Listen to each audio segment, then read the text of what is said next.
I received an email this week whose subject line was, "We won't act like this is normal." There is simply too much for us to process.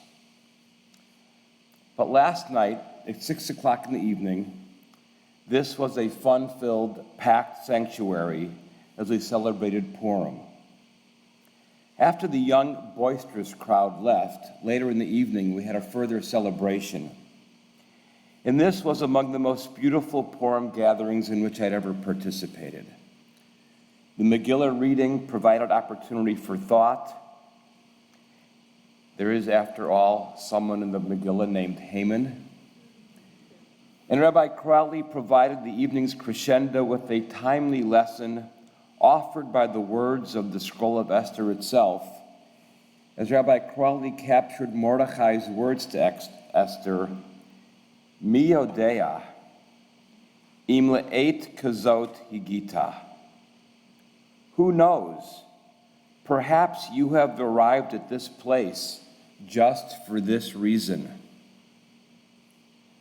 We were reminded last night that at this moment we too are living in a time, just like in the story of the Megillah, when so much is threatened.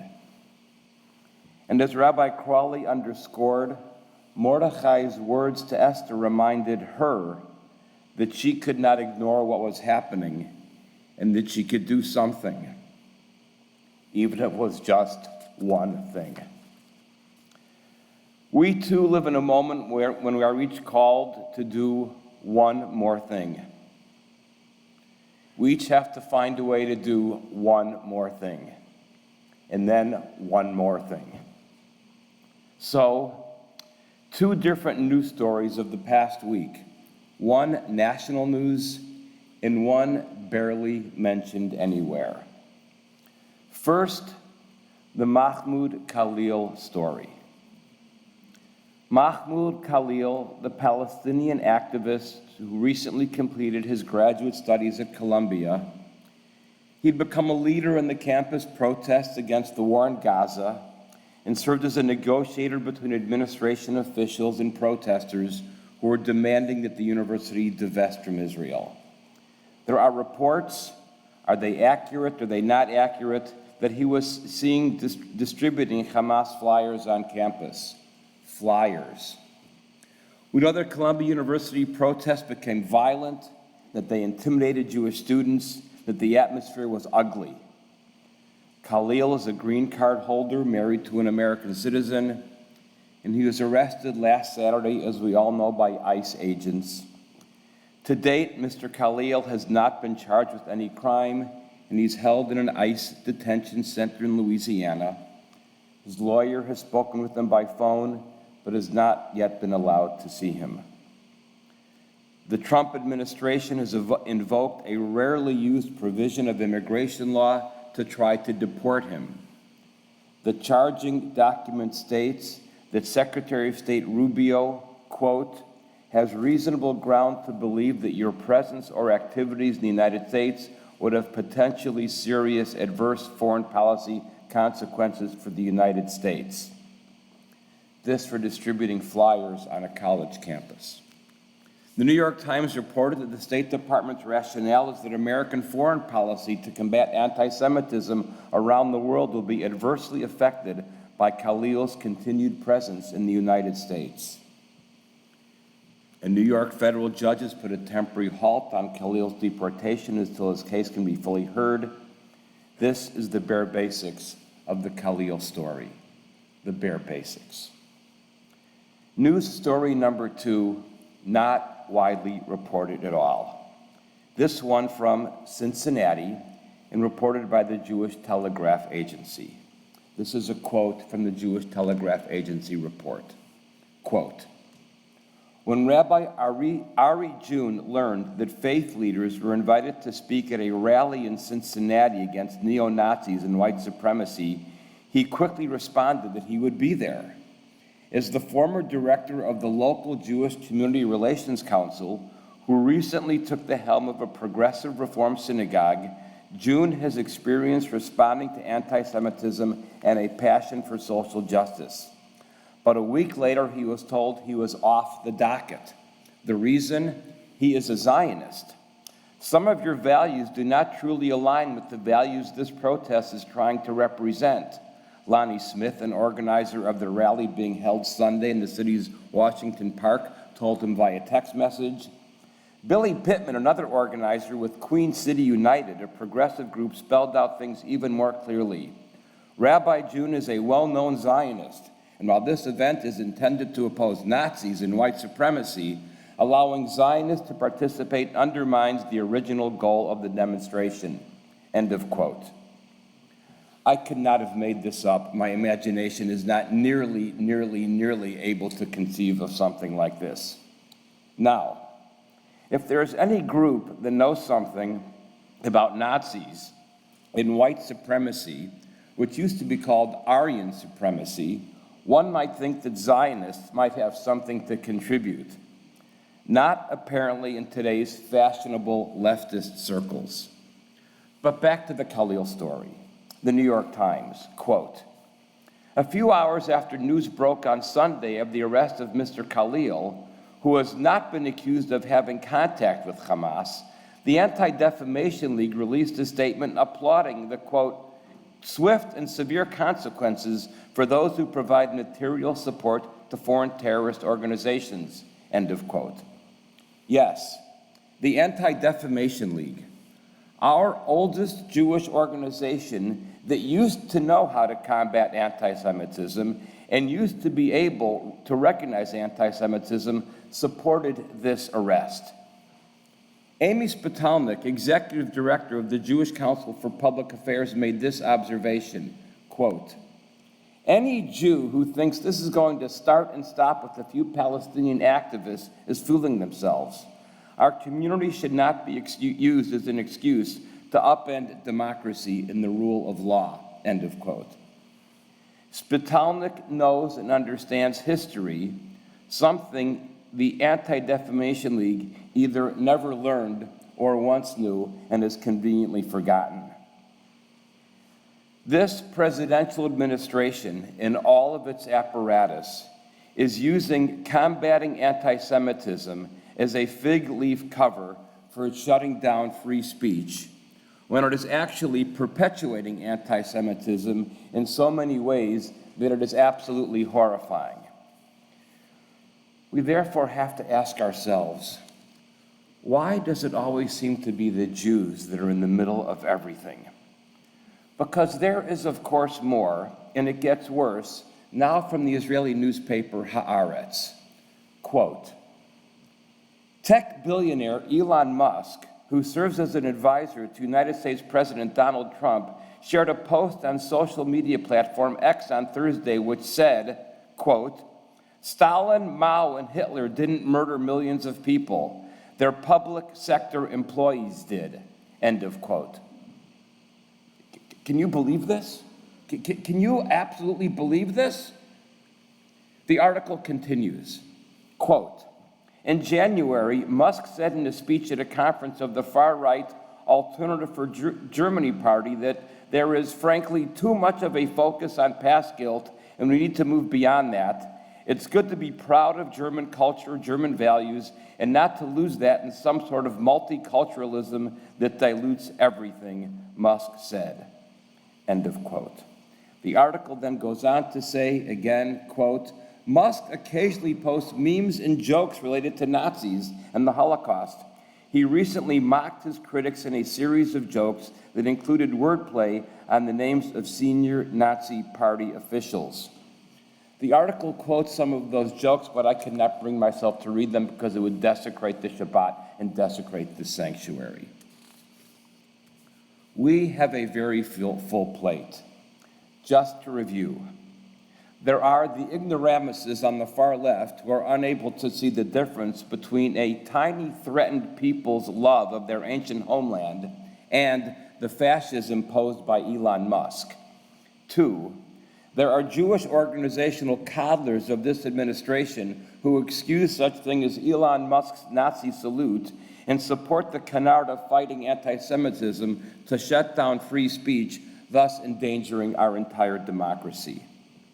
And There is, of course, the ongoing threat caused by this administration and its assault on universities, education, artistic expression, legal representation, medical science, diversity, expertise, public schools, civil servants, and our traditional alliances. This list is simply too long, so I apologize for everything that has been left off. But we must include its shuttering of the Department of Education as well, because it had an entire office into actually investigating, combating, and doing education about anti-Semitism.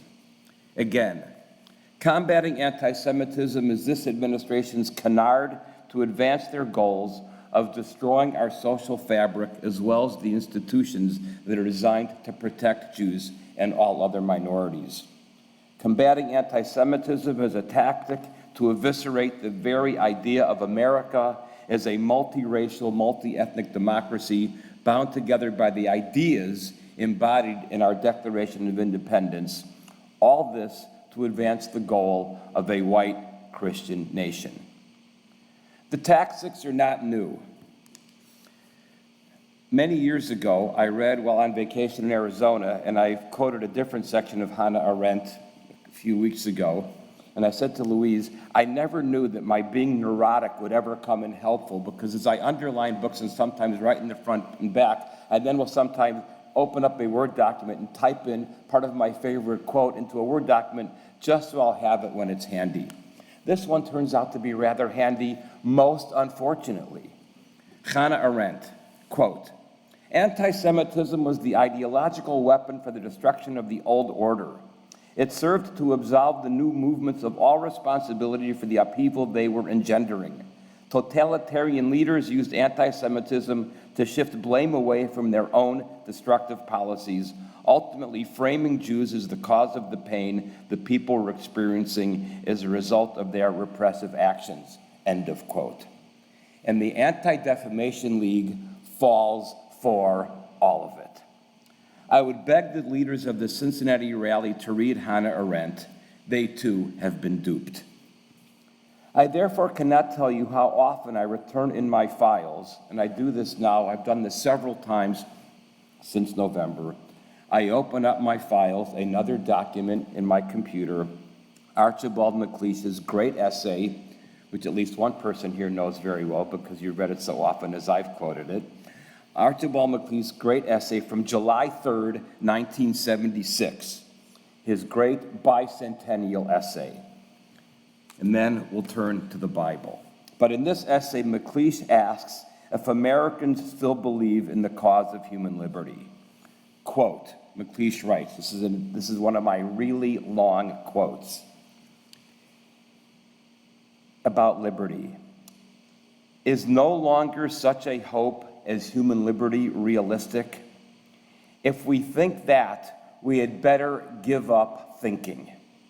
Because it is true that there is not a single police state of any ideology which does not confess by its Berlin walls, its nets of concentration camps, its prison hospitals, its censorship of books, its silencing of mouths, its suppression of minds, that it is afraid. And what it is most afraid of is precisely the ghost of Thomas Jefferson. Opposition, the police state can put down. Wars, it can win for a time. But the free man, the free mind, it cannot conquer. It can only imprison, only torture, only kill. MacLeish then continues. So far, indeed, is Mr. Jefferson's revolution from being obsolete that it is now the one truly revolutionary force in the age we live in. And not despite the police states, but because of them. When the KGB is king, or we might say when ICE is king, the only possible revolution is the revolution of mankind, the revolution of Sakharov, of Solzhenitsyn. MacLeish then asks, quote, are we afraid to affirm our purpose for fear of angering those who have a different purpose? Have we forgotten what our own great purpose was? We are as great as our belief in human liberty, no greater. And our belief in human liberty is only ours when it is larger than ourselves. Learn that, Anti-Defamation League. Liberty, as Mr. Lincoln put it, not alone to the people of this country, but hope to the world. We must become again his last best hope of earth if we wish to be the great republic which his love once saved. We know that. We must say so even now, even toward dark, without a voice to lead us, without a leader standing to come forth. We must say it for ourselves. No one else will say it for us. End of quote. But we can then turn to Ezekiel chapter 22. Quote, "Her priests have done violence to my law and have profaned my holy things. They have put no difference between the holy and the profane. Neither have they taught difference between unclean and clean. They have hid their eyes from my Shabbat, and I am profaned among them. Her princes are like wolves attacking prey to shed blood and to destroy souls so as to get dishonest gain. And her prophets have covered up for them with white plaster, seeing falsehood and spewing lies. The leaders of the land have used oppression and exercised robbery and have wronged the poor and needy and have oppressed the stranger unlawfully." The prophet then laments, "I sought for a man among you that should repair the breach and stand in the gap for me, but I found none." We are in a desperate time in this country. There can be no two ways thinking about it. And we cannot act as if any of this is normal. I really believe that our Shabbat gatherings have become more important than ever. The eternal light symbolizes our durability. The Torah teaches us our purpose. They are there to remind us that we dare not forget who we are and what we believe. The time is now. We gain strength from each other every Shabbat. Shabbat Shalom.